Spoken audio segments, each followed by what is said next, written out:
नमस्कार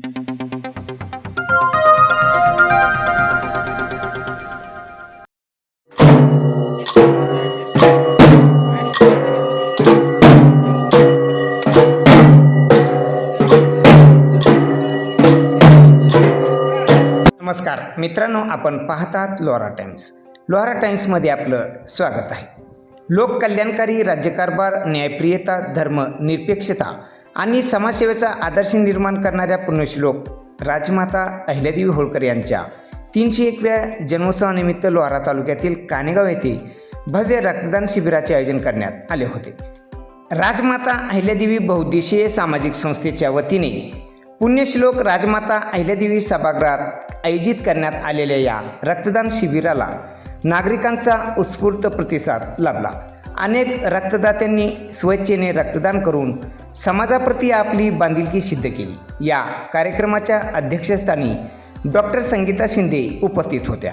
यावेळी सर्वोच्च न्यायालय नवी दिल्ली येथील ॲडव्होकेट विठ्ठल आदित्य यांनी राजमाता अहिल्यादेवी होळकर यांच्या कार्याचा सविस्तर आढावा घेतला. यापूर्वी आपण पाहूया प्रतिमेचे पूजन उपस्थित मान्यवरांच्या हस्ते करण्यात आले. ते दृश्य आपण पाहू शकता लोहारा टाइम्सवर.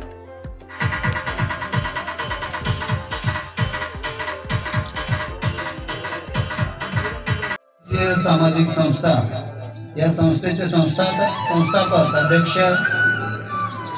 प्रशांत शहाजी अडसुळे यांनी हा कार्यक्रम घडवून आणला. तर त्यांना मी विनंती करतो की या कार्यक्रमासाठी जे आपले मुख्य व्याख्याते आहेत, जे दिल्लीच्या कोर्टामध्ये सर्वोच्च न्यायालयामध्ये ते आपली वकिली करतात, असे मान्यवर त्यांचं आपल्याला मार्गदर्शन लाभणार आहे. तर ते मुख्य व्याख्याते माननीय ॲडव्होकेट विठ्ठल आदित्य यांचा सत्कार प्रशांत अडसुळे हे करतील अशी मी त्यांना विनंती करतो.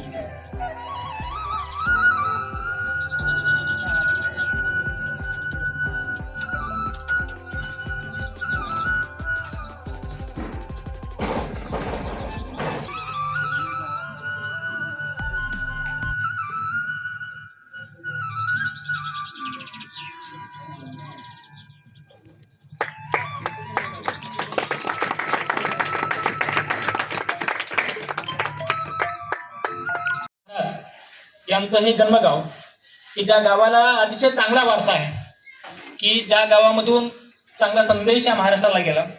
एक भक्ती संप्रदायाचं केंद्र हे गाव आहे.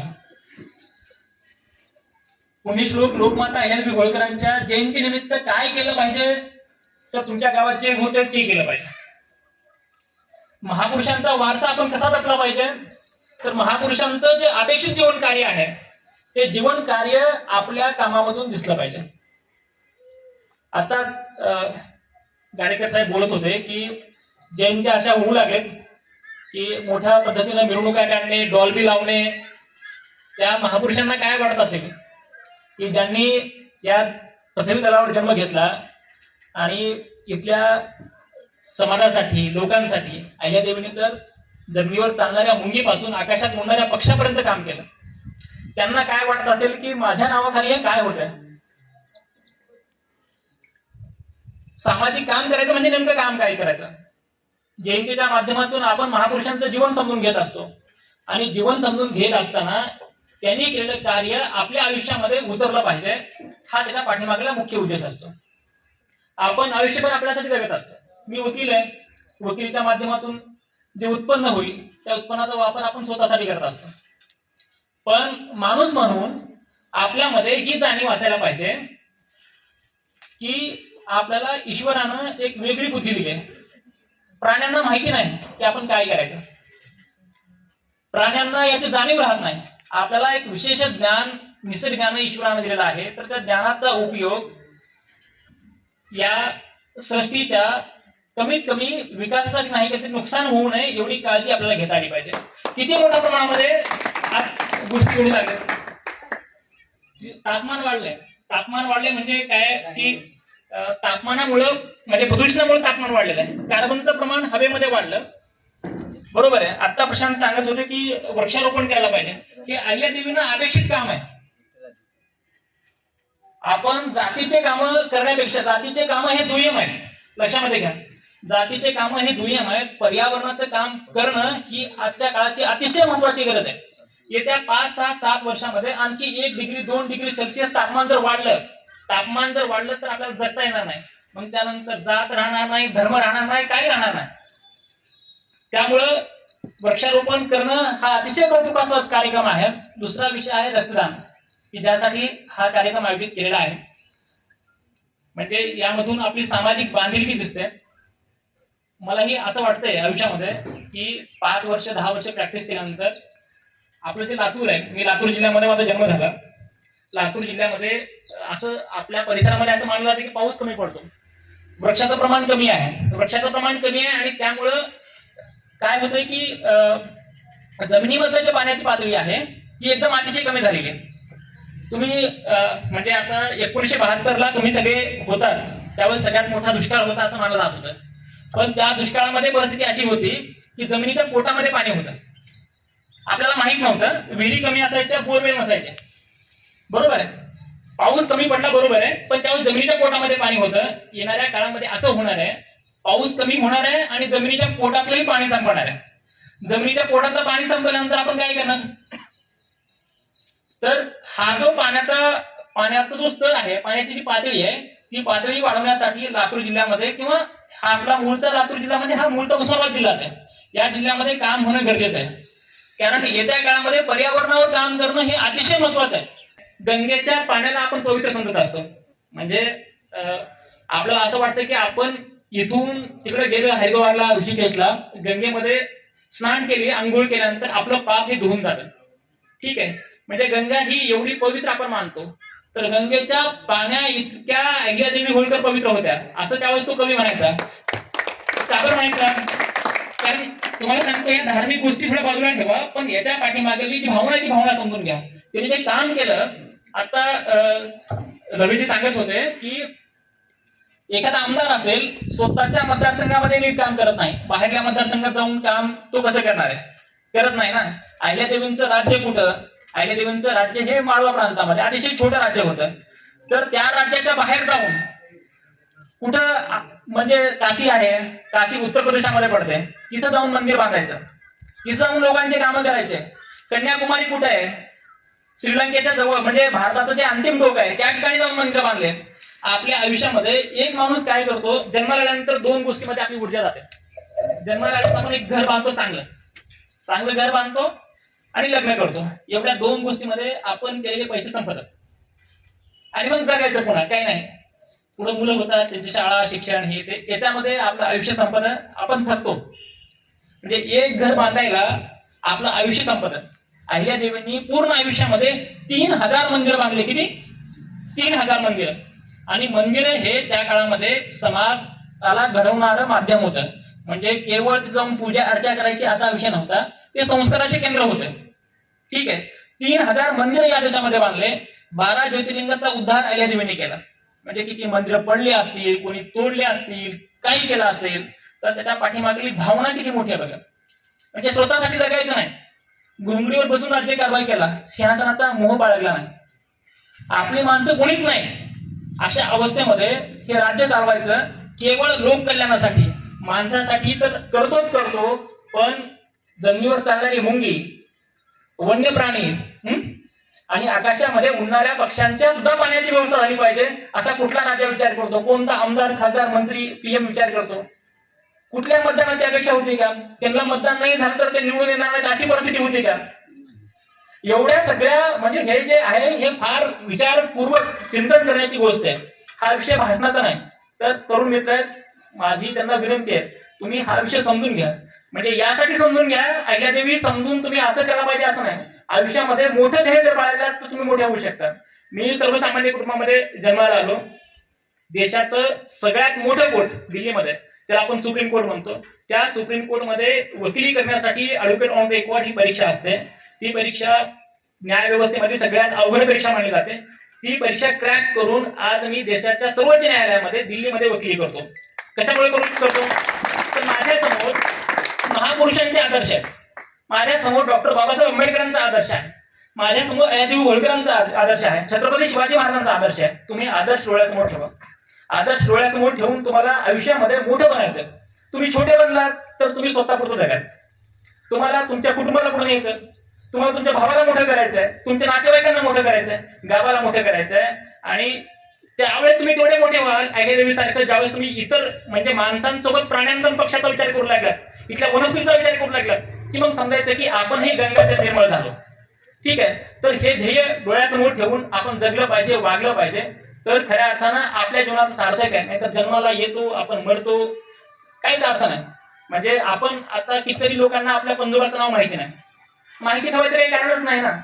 सर्वसामान्य पद्धतीने जन्माला आले, जगले, ठीक आहे. त्यांच्यामुळं आज आपण आहोत. ह्या सगळ्या गोष्टी खऱ्या आहेत. पण तुम्हाला पे बॅक टू सोसायटी असं वागलं पाहिजे, जगलं पाहिजे. म्हणजे आपण जन्माला आलो तर आपण समाजाचं काहीतरी देणं लागतो, ही भावना आपल्या मनामध्ये कायमस्वरूपी असायला पाहिजे, कायमस्वरूपी. तरच आपल्या हातून चांगलं काम घडू शकतं. प्रशांतला त्यांच्या कामासाठी शुभेच्छा आहेत. येणाऱ्या काळामध्ये कायदेशीररित्या ज्या ज्या ठिकाणी तुम्हाला मदत लागेल त्या ठिकाणी मी नक्कीच तुमच्यासोबत थांबतो, एवढं आश्वासन या ठिकाणी देतो. वातावरण दिसतंय, दुपारचा वेळ आहे, त्याही परिस्थितीमध्ये तुम्ही एकदम शांत पद्धतीनं थांबलात, ऐकलात आणि मला इथे बोलवलात, माझा सत्कार केलात, त्याबद्दल मी सर्वांचे आभार मानतो. इथेच थांबतो. धन्यवाद.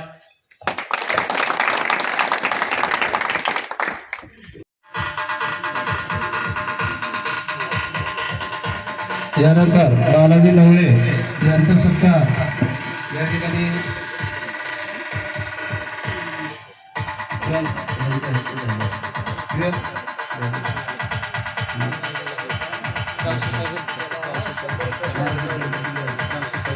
इंद्रजित बोकडे, इंद्रजित बोकडे यांनी त्यांचा सत्कार करायचा आहे.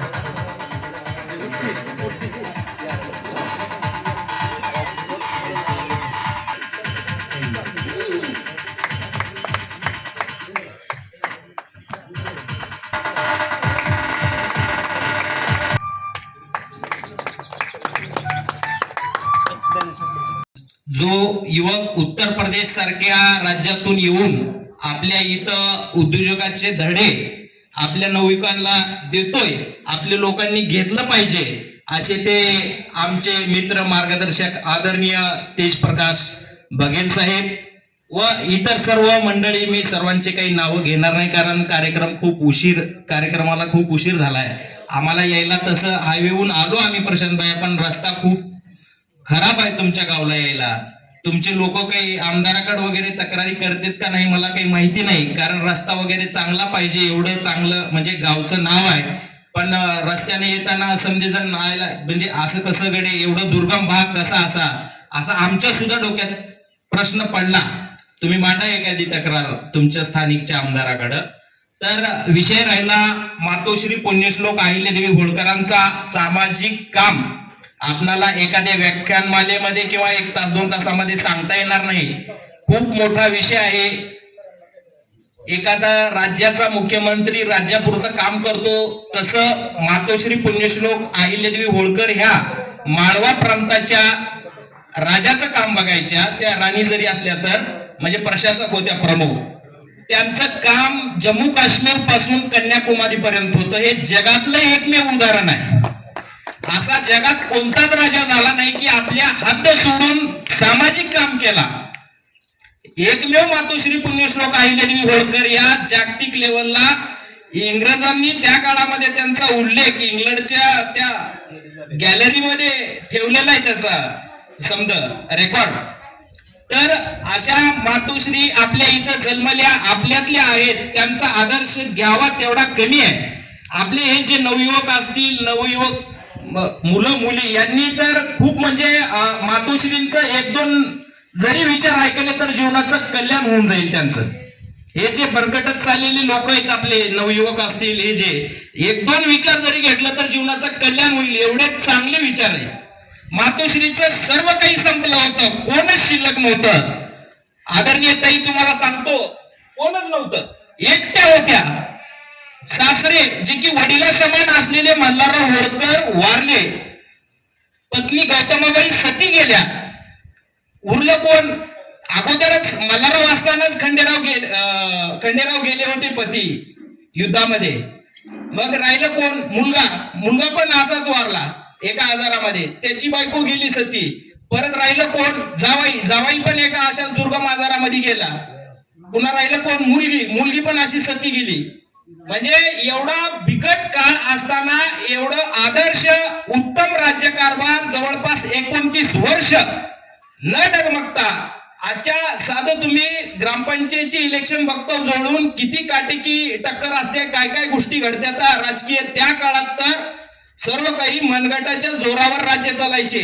म्हणजे ज्या मनगटात बळ बुद्धी चातुर्य आहे तो लोकाभिमुख राजा बनते, असं पुण्यश्लोक अहिल्यादेवी होळकरांनीच सांगितलेलं आहे. तसं ऍज इट इज जे की मनगटाच्या ताकदीवर राज्य चालायचे. अहिल्यादेवी तर एक आपला म्हणजे काहीच नव्हतं शिल्लक, फक्त एक महिला होती, कुटुंबातले सर्वच लोक गेले होते, तरी सुद्धा न डगमगता कितीतरी परकीय आक्रमण आले असता सुद्धा त्यांना पेटाळून लावायचं काम त्यांच्या पत्राच्या आणि त्यांच्या धारदार लेखणीनं राघोबादादा पेशव्यासारखा माणूस नर्मदा ओलांडू शकला नाही. म्हणजे किती मोठं काम आहे बघा तुम्ही. असं अनेक आपल्याला सांगता येतील, भरपूर प्रसंग इथं. एकच घ्या मातोश्रीचं उदाहरण, की मातोश्री एकट्या असताना, कोण नसताना एवढं चांगलं काम समाजासाठी, संबंध मानव जीवनाच्या कल्याणासाठी केले. तसं एखादी तुम्ही आजच्या या जयंतीच्या माध्यमातून एखादी विचार घ्या व तुम्ही सुद्धा चांगलं काही ना काही, प्रशांत भैया इथं खूप चांगलं काम करत आहेत, त्यांना सपोर्ट करा, त्यांच्या मार्गदर्शनाखाली काम करा. आणि जयंतीला बोलवल्याबद्दल प्रशांत भाईचे मी आभार मानतो. आता बोलत चाललेलं, लांबत चाललेलं माझं भाषण मी थांबवतो, कारण वेळ झालेला आहे या ठिकाणी. म्हणून सर्वांची, तुमच्या सर्वांमध्ये मी रजा घेतो. धन्यवाद. जय मल्हार. आपण महाराष्ट्रावर पाहतोय की अहिल्यादेवी होळकर असतील, छत्रपती शिवाजी महाराज असतील, डॉक्टर बाबासाहेब आंबेडकर असतील, सावित्रीबाई फुले असतील, महात्मा ज्योतिबा फुले असतील, या सर्वांनीच समाजासाठी एक चांगलं काम त्या ठिकाणी आपल्या समोर ठेवलेलं आहे, चांगलं काम केलेलं आहे. आणि ह्या महापुरुषांच्या जयंत्या पुण्यतिथी आपण करत असतो.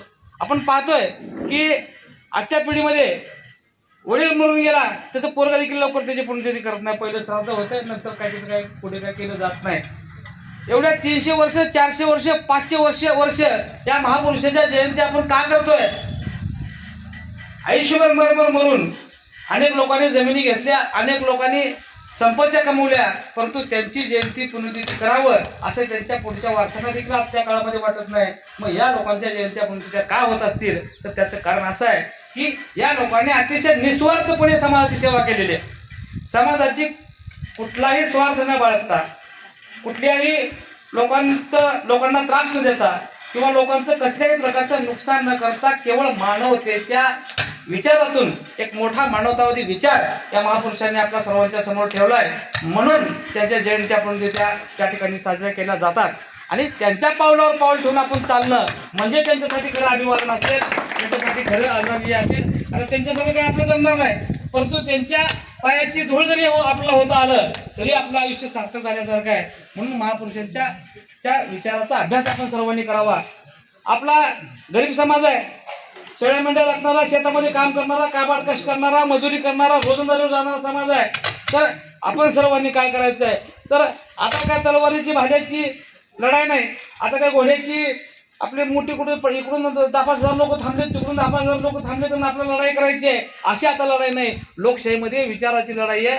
तर विचाराची लढाई लढण्यासाठी आपल्याकडे तलवार भाडेबारची गरज नाही, आपल्याकडे पदवीधर किंवा सुशिक्षित पिढीची आवश्यकता आहे. म्हणून आपण सर्वांनी एक वेळ पोटाला कमी खाल्लं तर हरकत नाही, परंतु आपली पिढी कशी सुशिक्षित होईल, प्रत्येकाच्या घरात कसा पदवीधर निर्माण होईल, आपल्यामध्ये पदवीधराचा टक्का कसा वाढेल, याकडे आपण सर्वांनी लक्ष देण्याची आवश्यकता आहे. प्रशांत भाई आपण पाहतोय, त्यांनी आपल्या विवाह संस्थेच्या माध्यमातून देखील त्या ठिकाणी एक सुशिक्षित लोकांना एकत्र आणण्याचं काम, एक सुशिक्षित लोकांच्या जोड्या लावण्याचं काम ते करतायत. अतिशय चांगलं काम आहे, प्रभावी काम आहे. आपण सर्वांनी देखील त्यांना वेळोवेळी मदत केली पाहिजे. आणि आपल्या समाजामधून आपला समाज म्हणून असा आहे, एका जाती पातीच्या पलीकडे जाऊन, जात पात धर्म पक्ष पंथ याच्या पलीकडे जाऊन आपल्या सर्वांना विचार करावा लागणार आहे. आणि कुठंतरी आपल्या महापुरुषांना जातीच्या त्या चाकरीमध्ये न बांधता त्यांचा जो सर्वसमावेशक विचार होता, तो सर्वसमावेशक विचार अखंड समाजामध्ये रुजवणं गरजेचं आहे. आणि आपला तो रुजवावा लागणार आहे, तरच आपल्याला या स्पर्धेच्या युगामध्ये आपल्याला टिकता येईल, आपण टिकू शकू, एवढीच भावना या ठिकाणी या कार्यक्रमाच्या निमित्तानं व्यक्त करतो. आपण आज पाहतोय की काशी विश्वनाथ म्हणजे आपल्या सर्वांचं एक अत्युच्च, आपल्या परमेश्वराचं अत्युच्च ठिकाण काशी विश्वेश्वराचं आहे. त्या ठिकाणचा जीर्णोद्धार आपल्यातल्याच एका तोंडी गावात जन्मलेल्या एका व्यक्तीने केला आहे. याचा अभिमान तुम्हाला मला आहे आणि म्हणून आपण त्यांच्या जयंती आपण त्या साजऱ्या करतोय. तोच अभिमान आपण ठेवावा. आपण पूर्ण भारतभर जर पाहिलं, पूर्ण भारतभर धर्मशाळा बांधण्याचं काम असेल, बारवा बांधण्याचं काम असेल, विधी बांधण्याचं काम असेल, अनेक मंदिराचा जीर्णोद्धार करण्याचं काम असेल, अनेक मंदिरं उभं करण्याचं काम असेल, एवढं प्रचंड मोठं काम राजमाता अहिल्यादेवी होळकर यांनी केलेलं आहे. माता अहिल्यादेवी होळकरांचा खंडेराव होळकरांचा मल्हारराव होळकरांचा यशवंतराव होळकरांचा अरे कोट हे कोट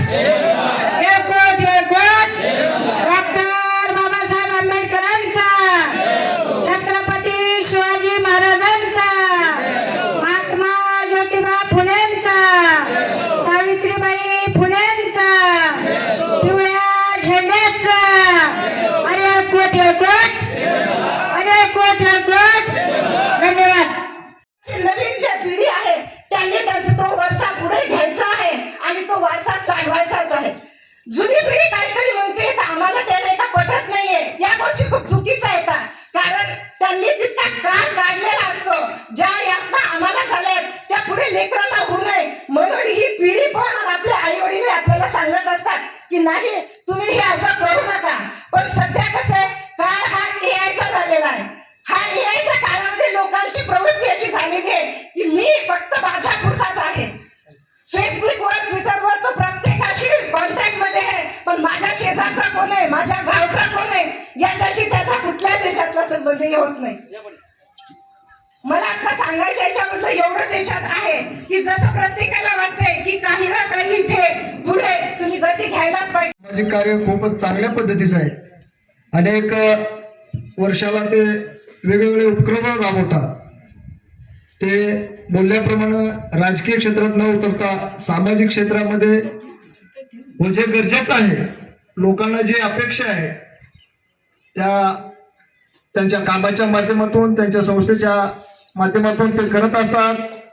आम्हालाही आमच्या राजकीय जीवनात, सामाजिक जीवनामध्ये ते सतत पडद्यामागून आम्हाला पाठबळ देतात, आम्हाला मार्गदर्शन करतात. त्यांचा हा उपक्रम दिवसेंदिवस चांगल्या पद्धतीनं मी दोन्ही तालुक्यामध्ये पाहतो. तसेच बुधवार सूचक या त्यांच्या संस्थेच्या माध्यमातून ते राज्यभर काम करतात. त्याचाही अनुभव आम्हाला आलेला आहे. त्यांची अशाच पद्धतीने उत्तरोत्तर प्रगती हो, त्यांच्या हातून सामाजिक व इतर सर्व प्रश्नाशी निगडीत असलेल्या समस्या त्यांच्या संस्थेच्या माध्यमातून सोडवण्यात याव्यात. पुण्यश्लोक अहिल्यादेवी होळकर जयंती उत्सवामध्ये अनेक ठिकाणी नाचलं जातं, गोंधळ घातला जातो, वेगवेगळ्या पद्धतीचे आवाज केले जातात, परंतु त्या सर्व गोष्टीला बगल देऊन प्रशांतजीनं एक चांगला खूप उपक्रम या ठिकाणी राबवलेला आहे. रक्तदान शिबिर व व्याख्यान ठेवलेलं आहे. त्याबद्दल मी माझ्या वतीनं, आमच्या संघटनेच्या वतीनं, आमच्या सर्व मित्रांच्या वतीनं या संस्थेचे अध्यक्ष, सचिव, सर्व सन्माननीय सदस्यांना मी शुभेच्छा देतो. आम्हालाही बोलवलात, या ठिकाणी आमचा सन्मान केला, आमच्या सर्व मित्रांचा सन्मान केला, त्याबद्दल मी आपल्या सर्वांचं परत एकदा मनापासून आभार व्यक्त करतो. या कार्यक्रमासाठी प्रमुख पाहुणे म्हणून लाभलेले आणि सूत्रसंचलनाची जबाबदारी पेलणारे दत्तात्रय माने यांचा देखील यथोचित सन्मान करण्यात आला. गेल्या अनेक वर्षापासून संस्थेच्या माध्यमातून सामाजिक कार्यात अग्रेसर असलेले प्रशांत अडसुळे तसेच ॲडव्होकेट उषाताई अडसुळे यांचा उपस्थित मान्यवरांच्या हस्ते सपत्नीक सत्कार करण्यात आला. ते दृश्य आपण पाहू शकता लोहारा टाइम्सवर. रक्तदान हेच श्रेष्ठ दान मानले जाते. आपण दिलेल्या रक्ताच्या एका पिशवीमुळे एखाद्या व्यक्तीचे प्राण वाचू शकतात. राजमाता अहिल्यादेवी होळकर यांनी आयुष्यभर लोककल्याणाचा विचार केला. त्यांच्या जयंतीनिमित्त आयोजित करण्यात आलेले हे रक्तदान शिबिर म्हणजे त्यांच्या विचारांना खरी मानवंदना आहे. चला आपणही समाजसेवेचा संकल्प करूया, रक्तदान करूया, वृक्षारोपण करूया, गरजूंच्या मदतीसाठी पुढे येऊया. हीच राजमाता अहिल्यादेवी होळकर यांना खरी आदरांजली ठरेल. कार्यक्रम यशस्वी करण्यासाठी ॲडव्होकेट उषाताई अडसुळे, हरिभाऊ क्षीरसागर, दयानंद अडसुळे, संतराम क्षीरसागर, परमेश्वर अडसुळे, मारुती सोनटक्के, लिमराज लांडगे, इंद्रजित बोकडे, नारायण अडसुळे, गणेश अडसुळे, रावण क्षीरसागर, शुभम महानवर आणि इतर सहकाऱ्यांनी मोलाचे योगदान दिले। या कार्यक्रमासाठी लाभलेले मान्यवर दत्तात्रय वाघमारे, सदस्य पंचायत समिती लोहारा, नामदेव लोबे कानेगाव, माजी सरपंच तेजप्रकाश बघेल, उद्योजक उत्तर प्रदेश, सौ कालिंदताई घोडके, सामाजिक कार्यकर्त्या पत्रकार अब्बास शेख, अशोक दुबे, दत्तात्रय गाडेकर जेवळी, ॲडव्होकेट दादासाहेब जानकर, दादासाहेब कदम, शाळे व्यवस्थापन समिती अध्यक्ष कानेगाव, तसेच सचिन किरुरे भोसगाव, वैजनाथ कागे माजी उपसरपंच भोसगाव, हरिभाऊ क्षीरसागर, गोपीनाथ भोकरे, बालाजी लव्हे निटूरकर सह आदी मान्यवर या प्रसंगी उपस्थित होते। पाहत रहा लोहारा टाइम्स।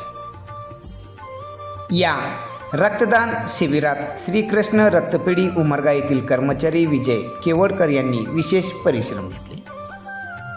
अशाच प्रेरणादायी धार्मिक, सामाजिक, राजकीय, सांस्कृतिक, क्रीडा, शैक्षणिक बातम्या पाहण्यासाठी लोहारा टाइम्स या आमच्या यूट्यूब चॅनलला सबस्क्राईब करायला मात्र विसरू नका। बातमी आवडल्यास नक्कीच शेअर करा, लाईक करा। पाहत रहा लोहारा टाइम्स।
साधं काम नाही,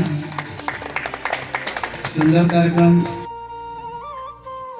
तसेच पंचायत समिती सभापती पल्लवीताई जानकर यांचे प्रतिनिधी म्हणून दादासाहेब जानकर साहेब, सतीश या ठिकाणी उपस्थित झाले, ते सतीश दुधबाते यांना विनंती करतो, त्यांनी त्यांचा सत्कार करायचा आहे। दादासाहेब जानकर।